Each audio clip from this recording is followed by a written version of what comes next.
Hello friends, કેમ છો બધા? તમારું સ્વાગત છે સુપર 50 બેચમાં. આજે આપણે બીજો લેક્ચર છે. એક્ઝામમાં તમે બહુ જ મસ્ત માર્ક લાવો છો. 25માંથી 25 ઘણા બધાને આવે છે. બસ આવી જ મહેનત ચાલુ રાખજો, બરાબર? ચલો ચાલુ કરીએ હવે આગળ. કાલે આપણે છેલ્લે કોનું જોયું હતું? આપણે ભાગેલા વંશ ચાલતું હતું આપણે, કે ભાગેલા વંશની સેવાના બદલામાં સોલંકી વંશ શું કર્યું હતું ભાઈ? શું કર્યું હતું? વ્યાદ્રપલ્લી અને કર્ણોરાજને ગામ સોંપ્યું હતું. વ્યાદ્રપલ્લી ગામ કોને સોંપ્યું હતું? અર્ણોરાજને સોંપ્યું હતું. એવી રીતે હવે એક માર્કમાં આવી જાય. એક માર્કમાં આપણે આગળ વાઘેલા વંશી જોઈએ છે, પછી એમનો મોટો સવાલ કરશું આપણે. લખો, વાઘેલા વંશમાં કયા કયા શાસકોએ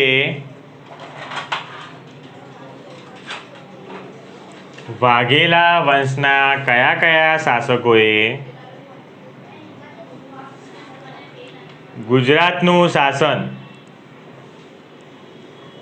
વાઘેલા વંશના કયા કયા શાસકોએ ગુજરાતનું શાસન સારી રીતે ચલાવ્યું હતું?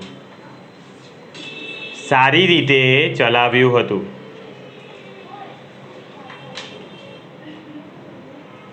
ફરી બોલું છું, વાઘેલા વંશના કયા કયા શાસકોએ ગુજરાતનું શાસન સારી રીતે ચલાવ્યું હતું? જવાબમાં લખી દો. વાઘેલા વંશમાં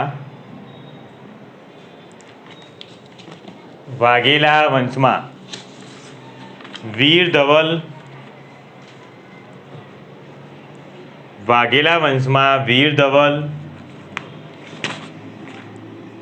જોડણી ખાસ ધ્યાન રાખજો. વીર ધવલ, પછી છે વિસળદેવ,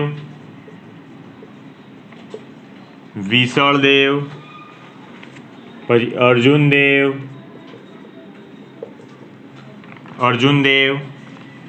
પછી આવે સારંગદેવ. 4 નામ છે: વીર ધવલ, વિસળદેવ, અર્જુનદેવ, સારંગદેવ. દેવ આ 3 છે: વીર ધવલ, વિસળદેવ, અર્જુનદેવ અને સારંગદેવ. જેવા શાસકોએ ગુજરાતનું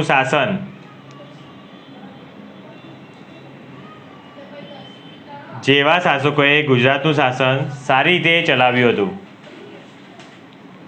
જેવા શાસકોએ ગુજરાતનું શાસન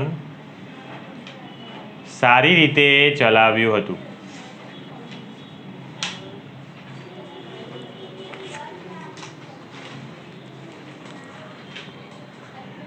થઈ ગયો ભાઈ. કયા કયા શાસકો હતા વાઘેલા વંશમાં? વીર ધવલ, વિસળદેવ, અર્જુનદેવ, સારંગદેવ. અનલાઈન કરો 4-4માં.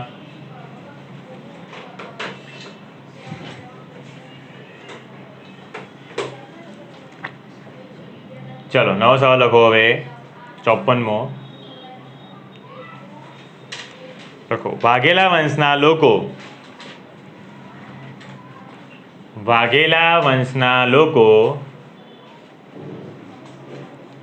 મૂળ ખાલી જગ્યા જાતિના હતા.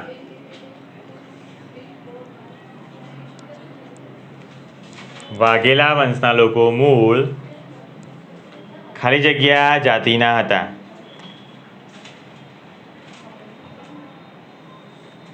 ખાલી જગ્યા જાતિના હતા. તો કયા જાતિના હતા? ચૌલુક્ય જાતિના હતા. કઈ જાતિના ભાઈ? ચૌલુક્ય. લખી દો, ચૌલુક્ય. પછી આગળ હવે આપણે આ 4 રાજા હતા ને, વીર ધવલ, આમના વિશે જોઈએ આપણે. લખો, પહેલો હતો વીર ધવલ. વીર ધવલના શાસનકાળમાં અને એક જ મિનિટ ચેકી દો. 2 માર્કનો છે આ સવાલ. આપણે 2 માર્કની બુકમાં લખવું પડશે ને. 2 માર્કની બુકમાં આવી જાઓ. 2 માર્કમાં કયો આવ્યા? 10મો આવ્યા. લખો, વીર ધવલના શાસનકાળમાં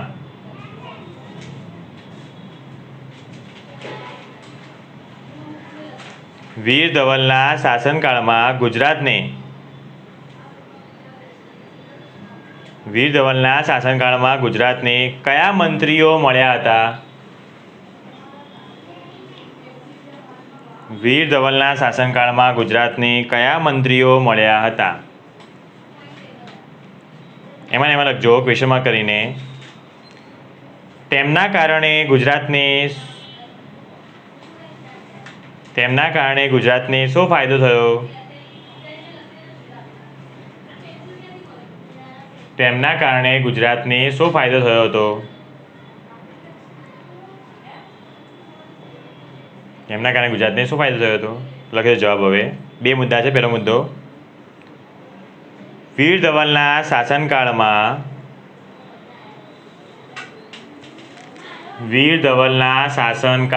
ગુજરાતને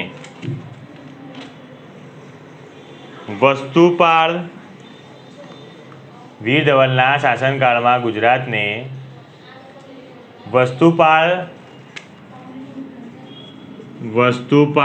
અને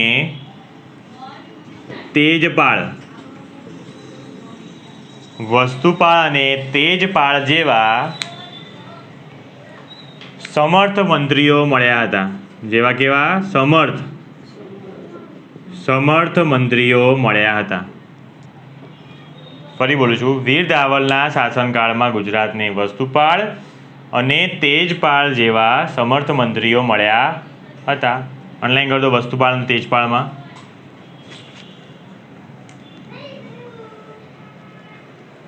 બીજો મુદ્દો લખો. હવે મુદ્દા નંબર 2, આ મંત્રીઓના કુનેહના કારણે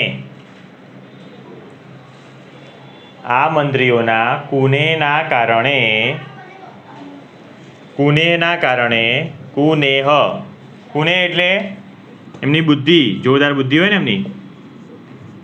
આ મંત્રીઓના કુનેહના કારણે ગુજરાત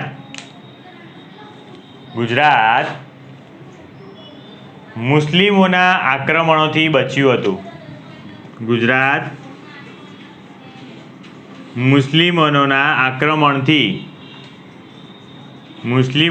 આક્રમણથી બચ્યું હતું. ફરી બોલું છું, આ મંત્રીઓના કુનેહના કારણે ગુજરાત મુસ્લિમોના આક્રમણથી બચ્યું હતું. આ થઈ ગયો 2 માર્કનો ક્વેશ્ચન. બરાબર. ચલો હવે તમે લોકો એક કામ કરી દો. 2 માર્કના 10 ક્વેશ્ચન થયા. આ 10 ક્વેશ્ચન રેડી કરી દો. આપણે બોલ લઈએ 10 ક્વેશ્ચન. બરાબર. ને 5 મિનિટ આપું છું. 5 મિનિટમાં તમે 10 ક્વેશ્ચન રેડી કરી લો. પછી આપણે બધા 1 માર્કના કરશું બધા.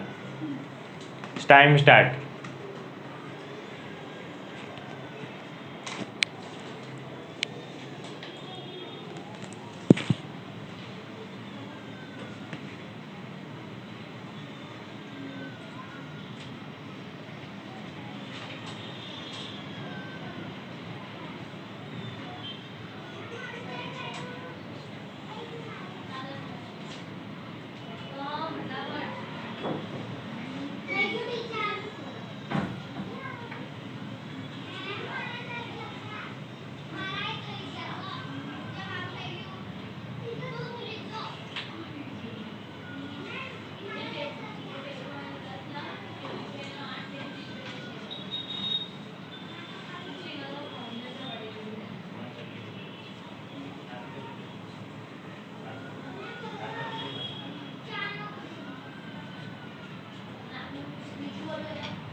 चलो चालू कर दઈએ, नोटो बंद कर दो। પહેલો ક્વેશ્ચન છે, વીર ધવલના શાસનકાળમાં ગુજરાતને કયા કયા મંત્રીઓ મળ્યા હતા? તેમના કારણે ગુજરાતને શું ફાયદો થયો? વીર ધવલના શાસનકાળમાં ગુજરાતને વસ્તુપાળ અને તેજપાળ જેવા સમર્થ મંત્રીઓ મળ્યા હતા। Very good. આ મંત્રીઓના કુનેહોના કારણે ગુજરાત મુસ્લિમોના આક્રમણોથી બચ્યું હતું। ઓકે, આવડી ગયું તમને આજે કરાયામાં? એવું જ છે। તો ચલો, ગુજરાત પર આક્રમણ કોણે અને ક્યારે કર્યા તેનું શું પરિણામ આવ્યું? ઈસવીસન 1178 આસપાસ શિહાબુદ્દીન ગોરીએ ગુજરાત પર આક્રમણ કર્યું હતું। આ યુદ્ધમાં મુળરાજ બીજાને નાની ઉંમરે શિહાબુદ્દીનનો સામનો કરી તેમને હરાવ્યો હતો। આ બી આવડી ગયું, એવું જ છે। તો આ બોલીને બતાવો। ચલો, કુમારપાળ વિશે જણાવો। કુમારપાળ એક પ્રજા કલ્યાણી રાજા હતો। આચાર્ય હેમચંદ્રાચાર્યજી તેના ઉપર ઘણો પ્રભાવ હતો। કુમારપાળ ઉપર ઘણો પ્રભાવ હતો। આચાર્ય હેમચંદ્રાચાર્યજી પ્રેરણાથી કુમારપાળે રાજ્યોમાં જુગારની રમતો અને પશુવધ ઉપર પ્રતિબંધ કરાવ્યો હતો અને અહિંસાના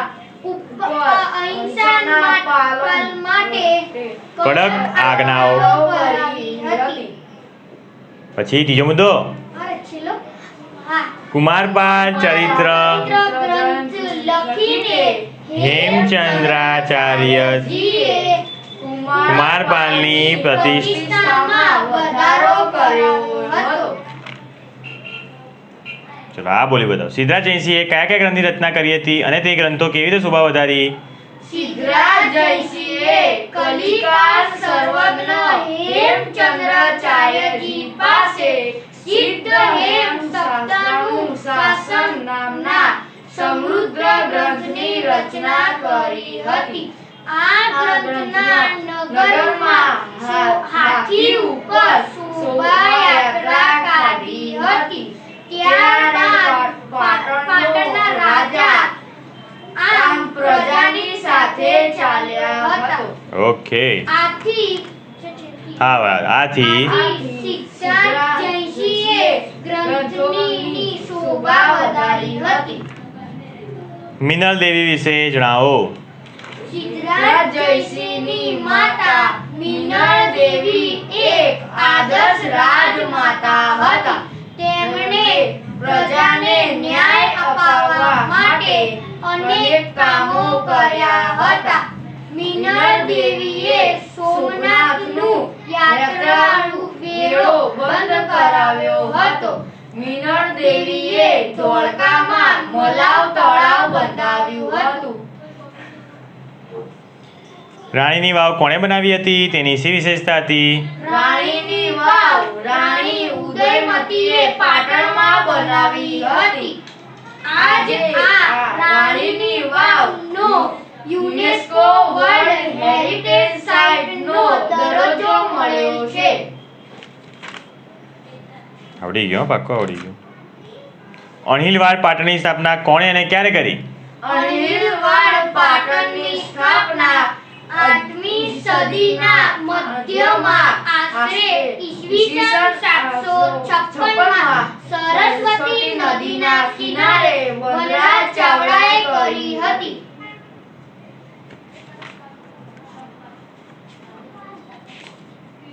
હવે કયો પૂછું કે તમને ના આવડે? રાજા ભોજ વિશે ટૂંકનો લખો। રાજા ભોજ પરમાર વંશના સૌથી શ્રેષ્ઠ રાજા હતા। રાજા ભોજની ખ્યાતિ ભારતના એક આદર્શ લોકપ્રિય રાજા તરીકેની હતી। રાજા ભોજે ધારાનગરીમાં એક મહાશાળાની સ્થાપના કરી હતી. રાજા ભોજ ફરતી ટેકરીઓના વચ્ચે સુંદર નગર ભોજપુર નામનું નગર વસાવ્યું હતું. થઈ ગયું? ઓકે, આવી જાઓ 1 માર્કની બુકમાં. હવે ચાલુ કરીએ આગળ. હવે 1 માર્કના ઘણા બધા ક્વેશ્ચન છે, આપણે પતાવી દઈએ અને પછી આપણે 1 માર્કનું બધું રિવાઇઝ કરી લઈશું. 3 માર્કનું 4 માર્કનું તો આપણે બહુ બધું રિવાઇઝ છે. પેલો ગુજરાતમાં સોલંકીઓ અને આ તો ભાઈ રાજપૂતો.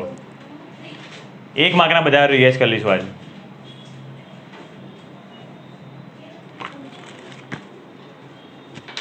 ચલો, કયો નંબર આયા? 55. લખો. ગુજરાતમાં દિલ્હી સલ્તનત. ગુજરાતમાં દિલ્હી સલ્તનત.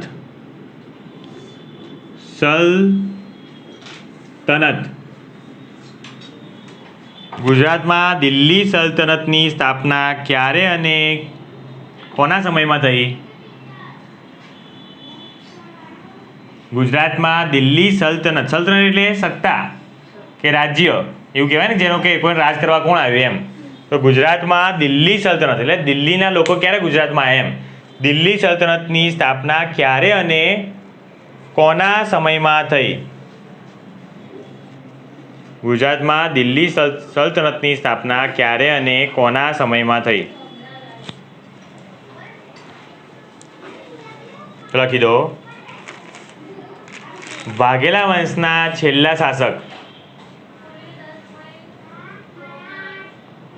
વાઘેલા વંશના છેલ્લા શાસક કર્ણદેવ વાઘેલા. કર્ણદેવ વાઘેલા. ગુજરાત વાઘેલા વંશના છેલ્લા શાસક કર્ણદેવ વાઘેલાના સમયમાં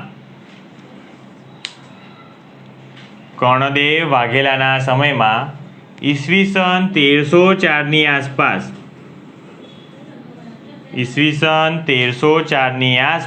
ગુજરાતમાં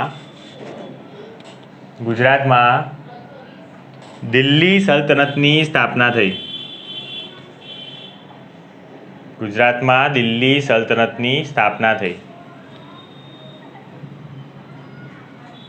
ફરી બોલું છું. વાઘેલા વંશના છેલ્લા શાસક કર્ણદેવ વાઘેલાના સમયમાં ઈસવીસન 1304ની આસપાસ ગુજરાતમાં દિલ્હી સલ્તનતની સ્થાપના થઈ. ઓકે, સવાલો યાદ ધ્યાન રાખજો. જો આમાં કેવું છે, તમારે જો આ વર્ષે તમારે નવો આખું સમાજ તમારું ચેન્જ થયું છે, બરાબર? તો એ શું છે, જો કે સમાજ વિદ્યાને આખું નવું કર્યું છે. તો અત્યાર સુધી કે નવો કોર્સ છે, તો તમારે પહેલી વાર પૂછાશે, કોઈ ક્વેશ્ચન અવેલેબલ છે નહીં કે ભાઈ હું કેવું કરું છું કે જૂની જે સ્કૂલમાં એક્ઝામ લીધી હોય એના ક્વેશ્ચન લઈને તમને આપતો બનાવું છું. ક્વેશ્ચન અવેલેબલ નથી, તો 1 માર્કના વધારે તમે બને છે, બરાબર? તમારે શું કરવાનું, એક લાઇનમાંથી સવાલ બનાવીને તમારે મોઢે કરવું. હવે ચોપડીમાં કેવું આપ્યું છે? ચોપડીમાં તમારે જોશો, તમે જો ચોપડી હશે તો આખો આટલો મોટો ફકરા આપ્યા છે. આ મોટા ફકરા આપી દીધા. જો તો બીજા તમે આવું વાંચવા બેસશો, લાગે કે તમને ખબર પડશે? આખા ફકરા એટલા મોટા વાંચશો, કંઈ ખબર નહીં પડે એટલી બધી. તો મેં એટલા માટે કર્યું, આના શું બનાવી કાઢે, 1 માર્કના ઘણા બધા સવાલ બનાવી કાઢે. જો આટલા તો પહોંચી ગયા 52 ઉપર તમે લખ્યા એ બધા. એ કારણે મેં એવું કર્યું છે કે તમે લોકોએ ફકરા ના વાંચવા પડે, ફકરામાં તમને ખબર ના પડે, કંટાળો આવે, એના કરતાં આપણે 1 માર્કનું વાંચીએ, બરાબર છે? એકવાર 1 માર્કના બની ગયા ને પછી તમે શું કરીશ, મોટા સવાલ જવાબ લખવા લાગીશ. પછી આમાં સુધાર થશે, આ વધી જશે પછી. ઓકે, તો ચોપડી ના વાંચતા તમે લોકો મારી નોટ વાંચજો તો જ ફાયદો થશે. ચોપડી વાંચવા જશો તો તમે ખોવાઈ જશો, કંટાળો આવી જશે. ખબર પડી? ચલો આગળ સવાલ 1 માર્કમાં. 8મી સદીના મધ્ય ભાગમાં 8મી સદીના મધ્ય ભાગમાં બંગાળમાં ખાલી જગ્યા શાસન હતું.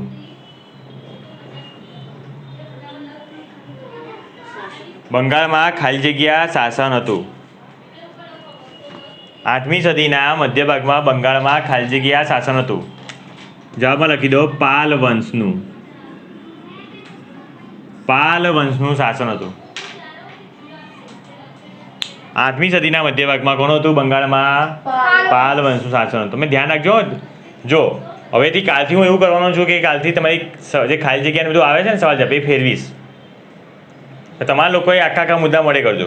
જેમ કે આજ જોઈ લો તો શું લખીશ? ખાલી જગ્યા સદીના મધ્ય ભાગમાં બંગાળમાં પાલનું શાસન હતું. હા, તો હું એવું કરીશ કાલથી. પણ જે 5 કે 6 જેવી ખાલી જગ્યા આવશે ને 1 માર્કનું આવે છે એમાં હું શું કરીશ? કોઈ બી એક બે ફેરવીશ. તમે લોકો ખાલી જવાબ મોડે ગોખતા નહીં, આખા મુદ્દા યાદ રાખજો. આખા મુદ્દા યાદ કરવાનો ફાયદા શું થશે? જ્યારે મોટા સવાલ જવાબ આવશે ને ત્યારે તમને આના મુદ્દા તમે આખા લખી શકશો. તમારે એ ટાઈમે મોઢે કરવાની જરૂર નહીં પડે. તો આખા મુદ્દા મોઢે કરજો. હવે ખાલી જવાબ એવું ના કરતા, આખા મુદ્દે કે 8મી સદીના મધ્ય ભાગમાં શેની સ્થાપના થઈ? બંગાળમાં પાલ વંશની સ્થાપના થઈ. એવી રીતે યાદ કરજો. પાલ વંશનું શાસન હતું. ચલો આગળ સવાલ 1 માર્કમાં જ. પાલ વંશ નામ કેવી રીતે પડ્યું?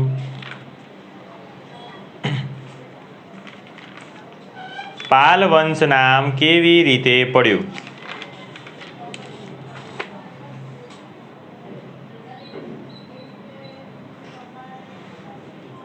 લખો. પાલ વંશના સ્થાપક અને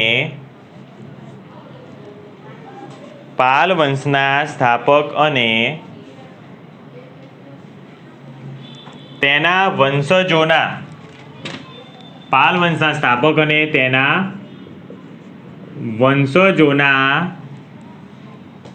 નામોમાં પાલ વંશના સ્થાપક અને તેના વંશજોના નામોમાં પાલ શબ્દ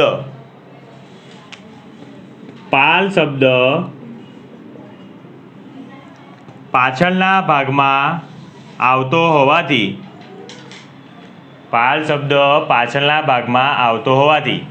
કયા કયા નામ સાંભળે તમે? એમાં છેલ્લે પાલ આવતું હોય? કીર્તિપાલ, અજયપાલ. પાલ કે પાળ બંને ચાલે. કુમારપાળ, તેજપાલ, હા, વસ્તુપાલ.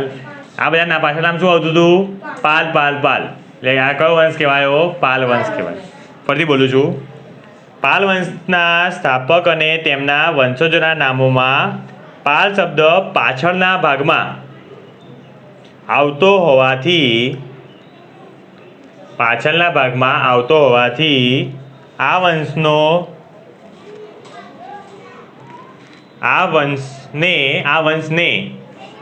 બંગાળમાં પાલ વંશ કહેવામાં આવે છે.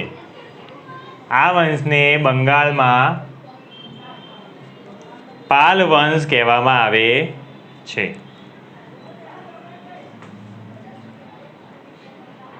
બરાબર. આવું ક્વેશ્ચન પૂછે ધ્યાન રાખજો કે પાલ વંશ નામ કેવી રીતે પડ્યું? શું હતું?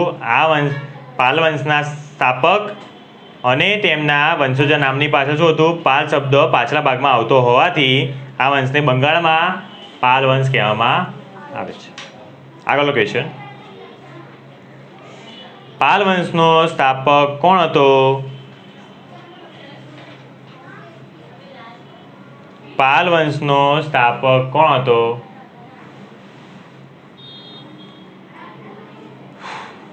લખી દો. પાલ વંશનો સ્થાપક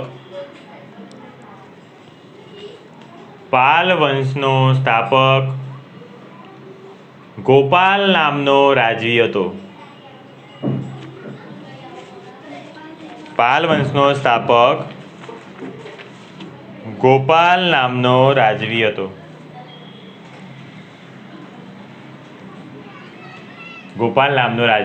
જેને કોણ શું બનાવ્યું? પાલ વંશની સ્થાપના કરી. ચલો આગળનો ક્વેશ્ચન. પાલ વંશના પતન બાદ, પતન એટલે એમની હાર બાદ, પાલ વંશના પતન બાદ કયા વંશની સ્થાપના થઈ? પાલ વંશના પતન બાદ કયા વંશની સ્થાપના થઈ? થઈ ગયો? જવાબ લખી દો. પાલ વંશના પતન બાદ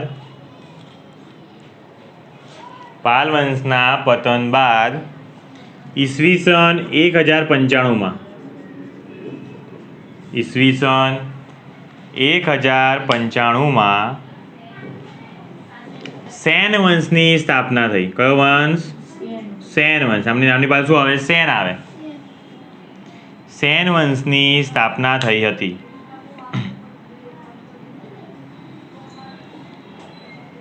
કયા વંશની આવી ભાઈ? સેન. ધ્યાન રાખજો ભાઈ હો. એવું પૂછ્યા આવે કે સેન વંશની સ્થાપના ક્યારે થઈ હતી?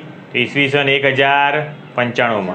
સવાલ ફેરવીશું કે સેન વંશની સ્થાપના ક્યારે થઈ હતી? પહેલો કહો એવું બી આવી શકે કે ખાલી જગ્યાના પતન બાદ સેન વંશની સ્થાપના થઈ. કોના પતન બાદ? પાલ વંશના પતન. તો મુદ્દો આખો મોટે કરજો, હું કંઈ બી ફેરવીશ. બરાબર? કાલથી સ્ટાર્ટ થવાનું છે. ચલો આગળનો સવાલ. સેન વંશમાં ખાલી જગ્યા નોંધપાત્ર રાજા હતો. સેન વંશમાં ખાલી જગ્યા નોંધપાત્ર રાજા હતો.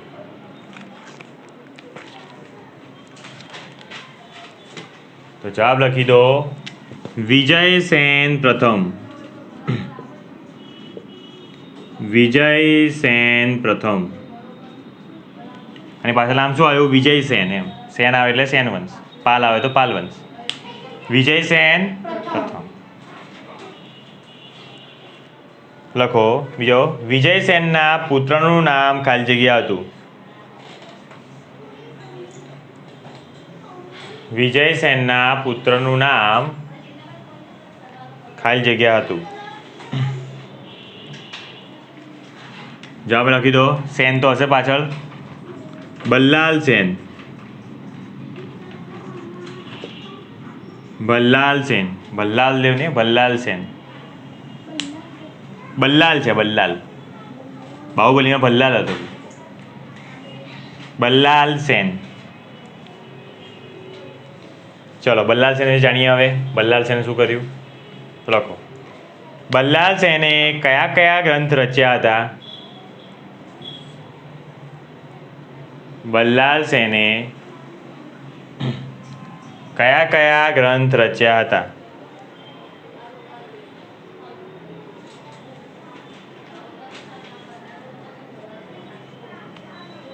લખી દો. બલ્લાલ સેને પછી અવતરણ ચિહ્ન કરજો. દાન સાગર અવતરણ ચિહ્ન પૂરું અને અદ્ભુત સાગર. દાન સાગર અને અદ્ભુત સાગર. બલ્લાલ સેને દાન સાગર અને અદ્ભુત સાગર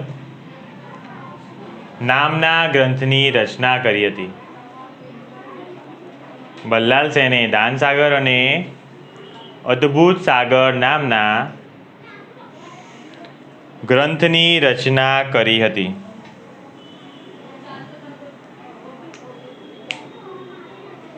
બલ્લાલ દેવે દાન સાગર અને અદ્ભુત સાગર નામના ગ્રંથની રચના કરી હતી. અનલાઈન કરજો. દાન સાગર, અદ્ભુત સાગર ઇમ્પોર્ટન્ટ શબ્દ છે, અનલાઈન કરજો.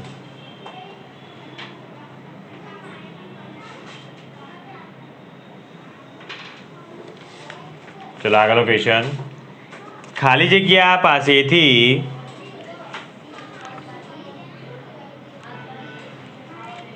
ગુજરાત જીતી લીધા પછી ખાલી જગ્યા પાસેથી ગુજરાત જીતી લીધા પછી દિલ્હીના સુલતાન ખાલી જગ્યા પાસેથી ગુજરાત જીતી લીધા પછી દિલ્હીના સુલતાન નાઝીમોની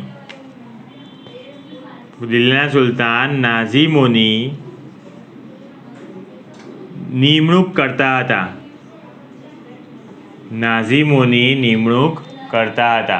નાઝીમો એટલે શું? સુબા. કૌંસમાં લખી દેજો સુબા. સુબા એટલે એમના કામ કરાવવાળા આવે ને બધા, તે બધા. ફરી બોલું છું. ખાલી જગ્યા પાસેથી ગુજરાત જીતી લીધા પછી દિલ્હીના સુલતાન શું કરતા? નાઝીમોની નિમણૂક એટલે એમને રાખતા હતા, એમને અપોઇન્ટ કરતા હતા, એમને કામે રાખતા હતા, એમ નિમણૂક કરતા હતા. જવાબમાં લખી દો કર્ણદેવ વાઘેલા. કર્ણદેવ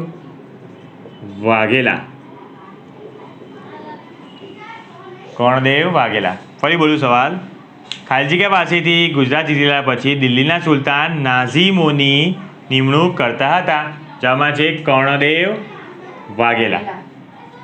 ઓકે, ચલો આગળનો સવાલ. ઈસવીસન 1407માં ઈસવીસન 1407 ફાવે લખતા 1407 1407માં ખાલી જગ્યા નામ ધારણ કરીને ઈસવીસન 1407માં ખાલી જગ્યા નામ ધારણ કરીને સુલતાન બન્યો. ખાલી જગ્યા નામ ધારણ કરીને સુલતાન બન્યો. 1407માં કોણ સુલતાન બન્યું એની વાત છે. તો જવાબ લખી દો ઝફર ખાન. ઝફર ખાન મુઝફ્ફર શાહ. ઝફર ખાન મુઝફ્ફર શાહ.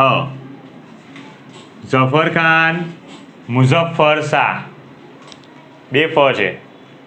ઝફર ખાન મુઝફ્ફર શાહ.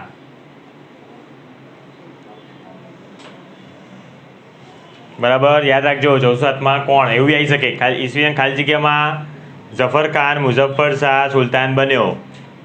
બરાબર તો કઈ આવે 1407. કાલથી ફેરવવાનો છું. ચલો હવે આવી ગયા સુલતાન લોકોની વાત કરીએ. હવે સુલતાન પેલો નહીં આપણો સુલતાન સલમાન નહીં, એ ટાઈમના સુલતાન હતા ને, મુસ્લિમો હતા એ લોકો. લખો ભાઈ સુલતાન વંશમાં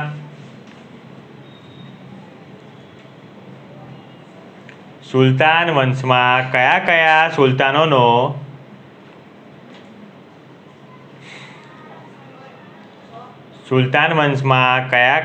સુલતાનોનો સમાવેશ થાય છે?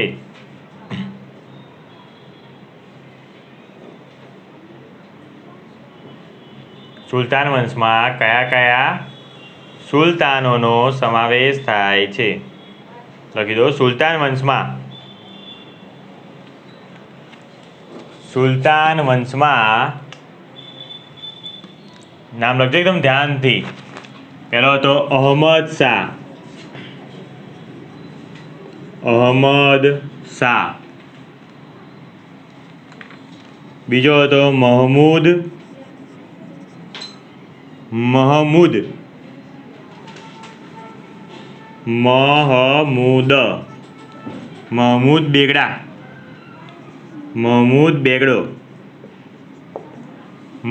બેગડો.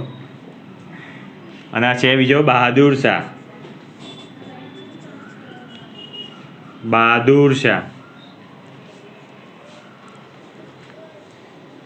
રાજાઓ થઈ ગયા, નામ આપણે ગોખવા પડે નહીં યાર. કેવા કેવા નામ છે બીજા, તમને હેરાન કરે છે નહીં? પહેલા જમાનામાં શું કર્યું શું આપણે શું લેવા દેવા? આવા નામ આપણે યાદ રાખવાના. લખી દો અહમદ શાહ, મહેમૂદ બેગડો અને બહાદુર શાહ. ફરી બોલું છું, સુલતાન વંશમાં અહમદ શાહ, મહેમૂદ બેગડો અને બહાદુર શાહ જેવા સુલતાનોનો સમાવેશ થાય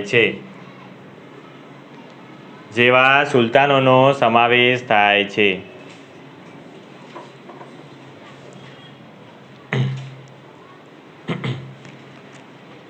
ચલો આગળનો ક્વેશ્ચન. 17મી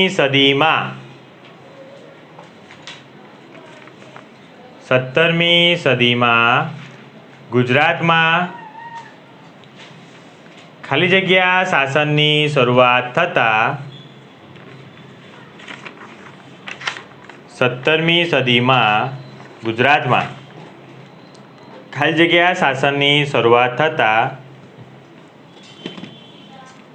સલ્તનત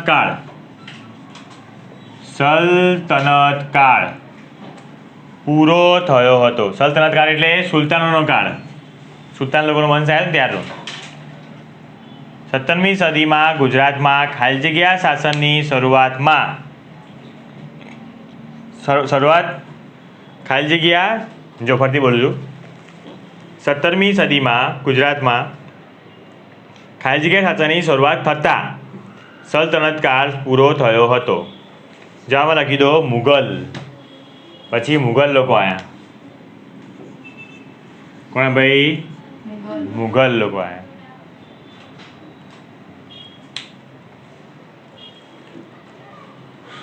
ચલો ભાઈ આંકડો ક્યાં પહોંચ્યો આપણો? 67 પૂરા થયા ને કે 67 પહોંચ્યા? 66 પૂરા થયા ને આપણે. તો 66 ક્વેશ્ચન તમારી સામે છે. રેડી કરી લો. કંઈ પણ પૂછીશ આજના જ કરજો. આજના આગળના તો તમને યાદ છે એમને બી. આજના જોઈ લો જેટલા બી કરાય એટલા. બરાબર આજ 14 જેવા કરાય આપણે. રેડી કરી લો. 5 મિનિટ આપું છું. 5 મિનિટ પછી આપણે ફરીથી ચાલુ કરીએ. દે ધનાધન. પાક્કું કરજો એવું કે આપણે ફટાફટ જવાબ બોલીએ.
ચલો ચાલુ કરીએ.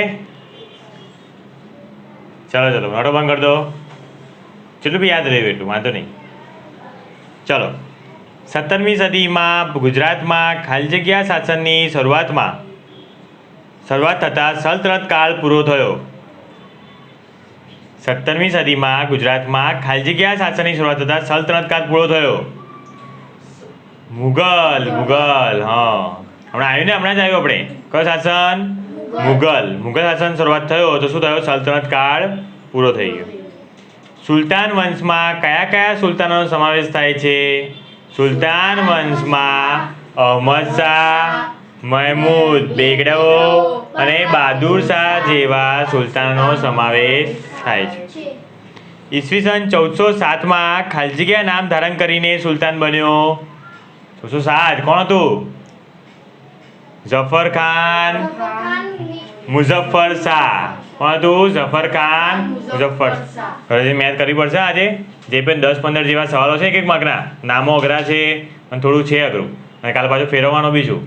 એવું ના થાય કે એક જ એક્ઝામમાં પછી બધા નીચે આવી જાઓ. 25-25 લાવો છો સારા માર્ક લાવો છો પણ એક માર્ક એક એક્ઝામ બગડી ના જાય તમારી. ઓકે તો આજે તમારે ખાસ બહુ મહેનત કરવી પડશે સમાજ વિદ્યામાં.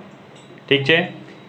ખાલી જગ્યા પાસેથી ગુજરાત જીતી લીધા બાદ પછી દિલ્હીના સુલતાનો નાઝીમોની નિમણૂક કરતા હતા.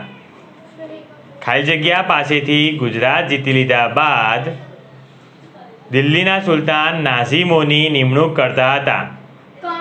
કર્ણદેવ વાઘેલા. કોણ હતું? કર્ણદેવ વાઘેલા. બલ્લાલ સેન કયા કયા ગ્રંથની રચના કરી હતી ભાઈ બલ્લાલ સેને? સાગર અને અદ્ભુત સાગર નામના ગ્રંથની રચના કરી. વિજય સેનના પુત્ર નામ શું હતું ભાઈ? બલ્લાલ સેન.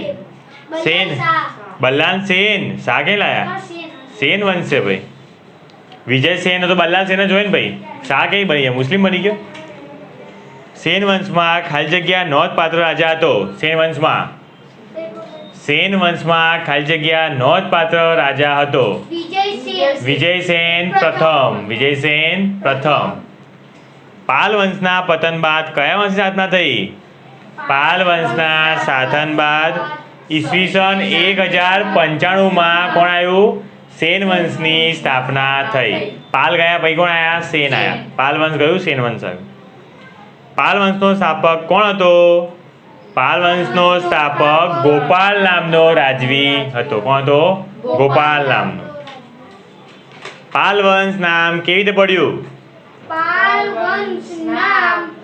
પાલ વંશના સ્થાપક અને તેના વંશજોના નામોમાં પાલ શબ્દ પાછળના ભાગમાં આવતો હોવાથી આ વંશને બંગાળમાં પાલ વંશ કહેવામાં આવે છે. 8મી સદીના મધ્ય ભાગમાં બંગાળમાં ખાલી જગ્યાનું શાસન હતું. પાલ વંશનું શાસન હતું. ગુજરાતમાં દિલ્હી સલ્તનતની સ્થાપના ક્યારે અને કોના સમયમાં થઈ? ગુજરાતમાં દિલ્હી સલ્તનતની સ્થાપના ક્યારે અને કોના સમયમાં થઈ? વાઘેલા વંશના છેલ્લા શાસક કર્ણદેવ વાઘેલાના સમયમાં ઈસવીસન 1304ની આસપાસ ગુજરાતમાં દિલ્હી સલ્તનતની સ્થાપના થઈ. 1304ની આસપાસ. વાઘેલા વંશના લોકો મૂળ ખાલી જગ્યા જાતિના હતા. વાઘેલા વંશના લોકો મૂળ ખાલી જગ્યા જાતિના હતા. ચૌલુક્ય કયા હતા ભાઈ? ચૌલુક્ય હતા. છેલ્લો આજે લખાયમાં વાઘેલા વંશમાં કયા શાસકોએ ગુજરાતનું શાસન સાહિત્ય ચલાવ્યું હતું? વાઘેલા વંશમાં 4 હતા ભાઈ. વીર ધવલ, વિસળદેવ, અર્જુનદેવ, સારંગદેવ. આ 4 હતા જેમણે શું કર્યું હતું? ગુજરાતનું શાસન સાહિત્ય ચલાવ્યું હતું. આપણે 1 માર્કના કર્યા. બે માર્કનો એક કર્યો આપણે સવાલ. ખાસ કરીને તૈયાર કરજો. હવે કાલની પેપર સ્કીમ તમને કહી દઉં છું.